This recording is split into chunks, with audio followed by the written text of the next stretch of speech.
Hello and welcome back to the garage. Today we're going to be working on the 3020 doing load shaft seals. As you can tell by my mess, I've already began draining fluid.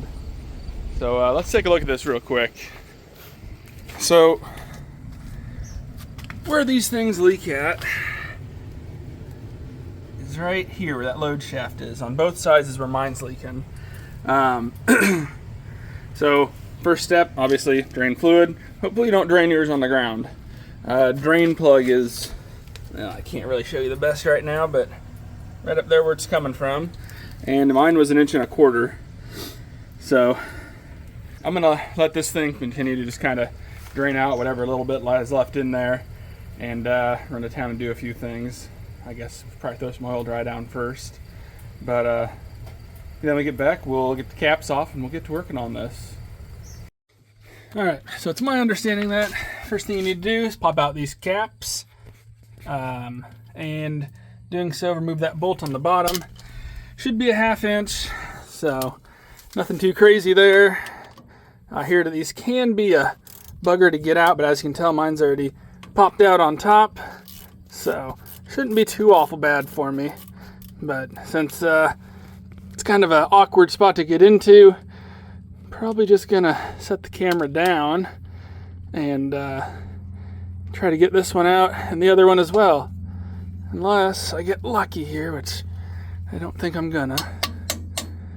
I don't really want to hit it in. There we go. So yeah, that's your cap. You can't see it, but that's the cap. So I'm gonna do the same thing on the other side, then we'll look at what's inside there. So a couple things I should add right now. I am unable to get the cap out of the other side. I also don't know where to put my 3-point at. If you read online, everyone gets confused and they don't really know where to put it. Mine's up at the moment. I'm going to put it down first because I feel like that's where it should be. Now, in order to get the other cap out of the other side, I have a brass punch. I'm going to try hitting this side, popping that cap out. Now, with all of these different things being said and everything, my hope is to reuse that shaft. I know everyone says replace the shaft while you're in there, you know. Well, I don't really want to. That's money I don't really want to spend. So I'm going to try not to. If I get in there and it's obviously junk, then yeah, I'm going to replace it. I'm going to be down for a few more days. But at that point, it's like that's a necessity. I'm also going to try to not replace the bushings unless they are visibly bad. Everybody I've talked to, I was a deer mechanic for a while. I talked to some guys who still are. They say those either go easily or they're a huge pain. Knowing my luck, they'd probably be a huge pain. So I'm hoping I don't have to mess with them. If I do have to mess with them, I have new ones in the truck. I purchased them just in case I do end up needing them. But that's kind of how we're going to do it. I don't think there's a great way for me to film using this brass punch in there, trying to knock the shaft that way. To pop out the other cap, we'll just recoup once we get there. So set the camera down, try to knock that guy out, and we'll see how we end up. As you can see, I was able to get that shaft out. One thing I did learn is every video you see there's somebody with a floor jack under there early. I always assumed it's because you're going to undo it up here and leave your 3-point attached and just drop all this down as one. Apparently there's a little bit of pressure on here, which to me indicates that this front piece where it connects on, the bushing in there is probably worn out. I mean, this would be the best time to replace it, but I didn't even think about that at all prior to this. So I'm not going to do that. That'll be in the future repair. But for now, I'm going to see about getting this shaft out the rest of the way. Sorry, terrible camera work there. Get this shaft out the way, clean it up, see what it looks like, and go from there. All right, so there's my shaft. It's out. I think it looks pretty good. I'm going to clean it up more and make sure before I say for sure that it is.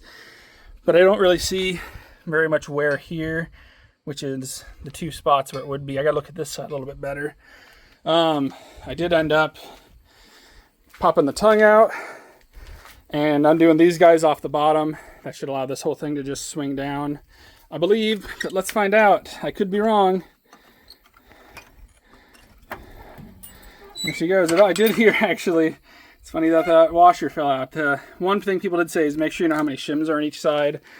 So there's one for that side. Hopefully this side, yeah, it's still stuck up there. If you guys can focus up there. I do know I do have new ones just in case. But seals I had to replace should be right behind there. So yeah, let's go ahead and keep moving on it. So here's a better look at that shaft. Where you can see that shiny spot, I'm assuming that's about where the seal goes. There's no pitting. You can't feel a difference. I could throw a mic on it and see, but I don't think I'll feel any difference there either. I am going to go ahead, clean up these rusty spots. I did end up banging up that a little bit harder than I wanted to, popping out that cap on this side. So I'm going to clean that end up a little bit, and then like I said, I'm going to knock down a lot of this rust just so everything goes back in easier.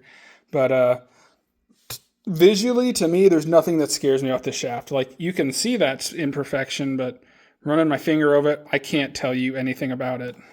If I closed my eyes, I couldn't tell you that there was anything there. Same thing with this side. You can't feel it. That's where I don't think that it would be enough of an issue for these seals to not seal on them properly. But I don't know. We will find out, to be honest. So yeah, I'm perfectly fine with trying to put this shaft back in and seeing what happens. And if it leaks, then I guess I'll do this process again. But for me, that shaft doesn't scare me.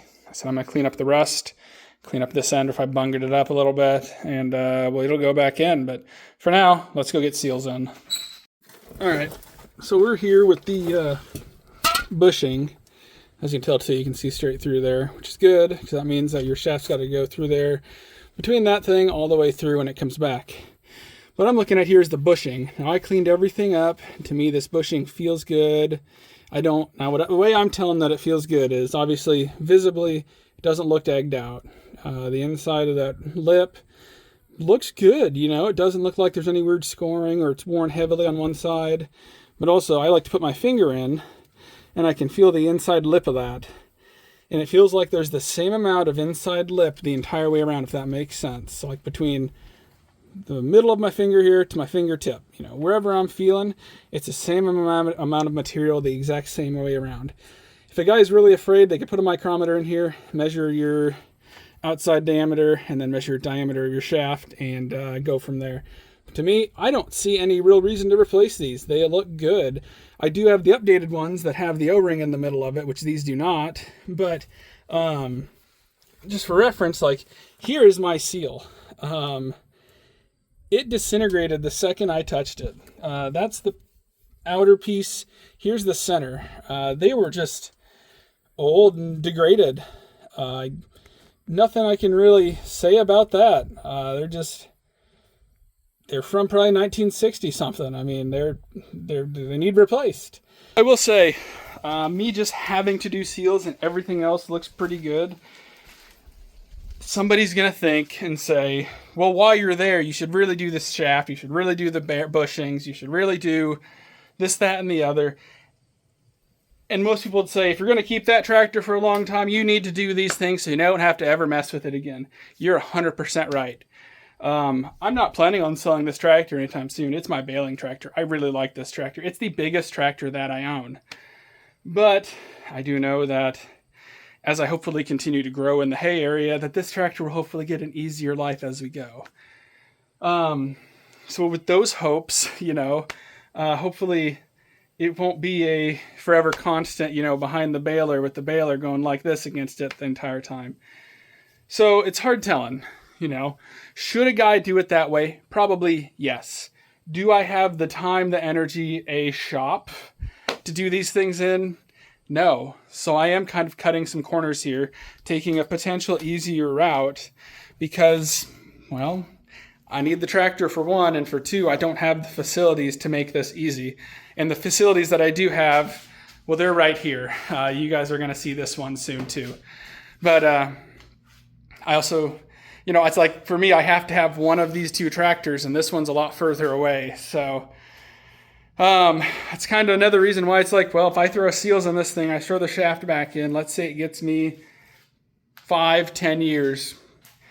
Cool. Hopefully in 5 to 10 years, I have something different, or even this guy ready to where I can have more time to put towards that tractor. I hope it gets me 20 years, but you never know. That's farming.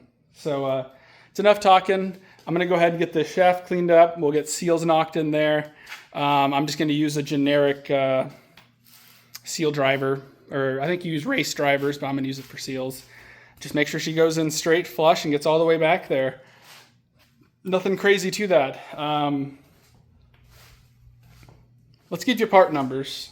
So the part numbers that you'd need to do this, the John Deere for the seal is an AR, oh, you guys can't see that, AR 27371. Now John Deere does not have the bushings. A&I has those. And the part number you can see there is an A-R27018. Now as for the washers, I don't know. They didn't give, they were just kind of out there. So it's like I've got two of them. I don't have a part number. It's probably on my bill. But they had those in stock, so I'm gonna imagine those must get used in multiple different applications. Like I said, I never bought a shaft. I don't have a shaft. Yet again, seeing those bushings there, someone would be like, replace the damn bushings. But I don't really want to fight that fight if I don't have to fight that fight, and I'll deal with it a different day. But actually, question now that I'm thinking about it, for anybody out there who's done these things, with a bushing such as that, could you treat it the exact same way that you do a bearing race that you can't get out, you know, where you weld on the inside of the bearing race, let it cool off, then it constricts enough to where it will make it fall right out, basically. Can you do that on one of those? Future me's going to want to know, but just a curiosity there, a little question. But anyways, enough talking. I need to get seals in. I need to get this guy cleaned up so I can get everything wrapped up and get that tractor ready to go again. So we'll get back to it when we get back to it. So I'm going to try to show you guys that your seal here needs to be more than just flush. Sadly, I need to try to set you guys up somehow so you can see this. But as you can tell right now, it's flush. And maybe we'll just return once I get it in, because that's flush. I'll put my seal driver on there, and right there's how far it goes in. Sorry the lighting is awful, but yeah, just a little thing like that, and then you get your washer in there. This is the one that was in it. I am going to compare this to the new one and just kind of see which one fits in there a little bit better. But because if this thing could survive to be a touch thicker, but if they're the same, they're the same.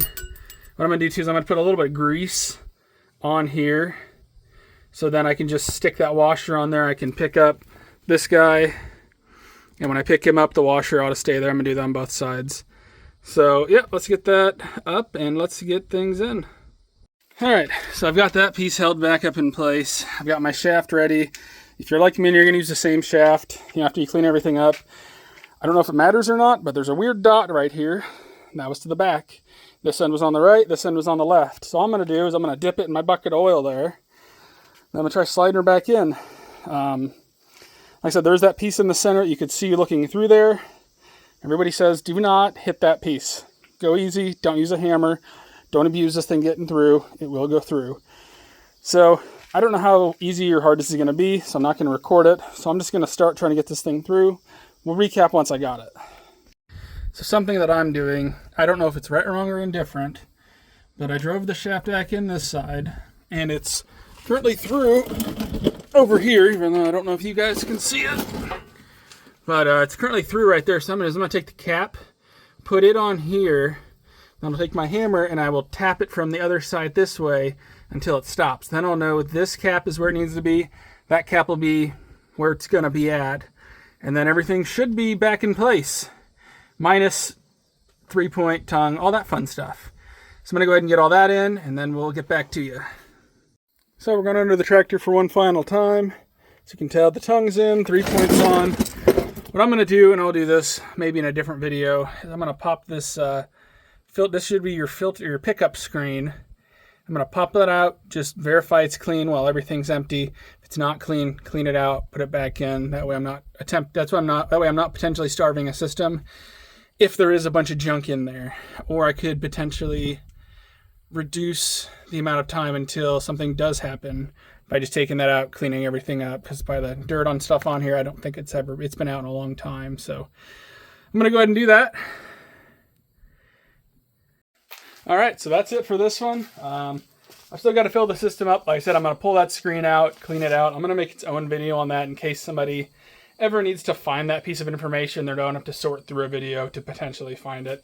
You guys now know where the location is. Looks like it's a big square head on it, so shouldn't be too difficult to pull out, hopefully.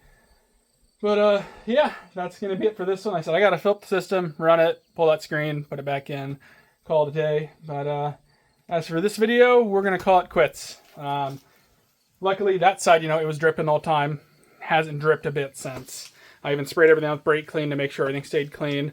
Not the worst job in the world. I've probably been out here for a couple hours, and that's really not working in a hurry. Just doing seals, not worrying about the shaft, and everything coming apart and going back together relatively easily. I think someone could do this job in an hour and a half if they really wanted to. But like I said, that's assuming everything comes apart as easy as mine did. I know some of these apparently will fight you. But hopefully this video helps somebody else out there who's trying to do the same thing or run into the same issues. So that's going to be it for today. Thanks for watching. Till the next one.